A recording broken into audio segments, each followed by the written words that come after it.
So I'm working with one of our members this morning, and she's going on and on about what happened and how she's ruminating over the experience, and she can't sleep and all of this. And she's working with a therapist in conjunction with the work she's doing within the PBT Institute. And she's going over it and over and wants to understand with me, why and why and why and why. And then kind of let her go on. And then I said, can I help you? And which is my way of sort of stopping it and giving her a solution. And so what I suggested was, instead of marinating on it, yes, we need to excavate what happened.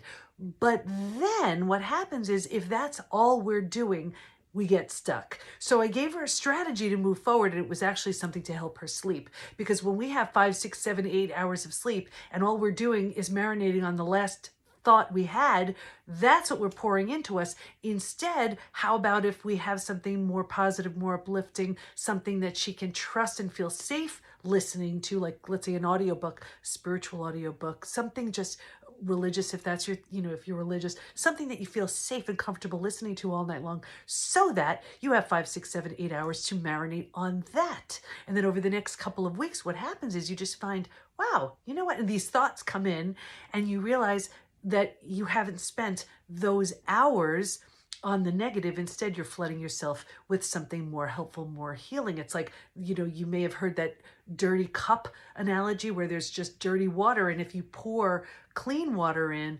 eventually it filters out and becomes clean water. But when all we're doing is staring at the dirty water, saying, why is the water dirty? What else can I know about the dirty water? What can I do, to just look at the dirty water differently? What if we come up with a strategy so that it's not dirty water anymore? And it was funny because when I gave her this strategy, there was just sort of this silence. And then she was like, oh, that's a really good idea. So I am not minimizing what you need to do when you are in stage 2 out of the 5 stages from betrayal to breakthrough. When you are in stage 2, you need to make sense out of your experience. You need to understand it. You need to take all the parts you need, and then you need to leave behind all the parts that no longer serve. When you get into stage 3, that's why stage 3 is the most common place we get stuck, because once we've figured it out, now we stay there and we think about it, we talk about it, we go over it, and it's like crazy glue to stay in stage 3. Yes, you want to talk about it so that you feel heard, validated, understood, and you need those strategies to move you out into stages 4 and stage 5. You've been through the worst of it already. Don't stay stuck in stage 3.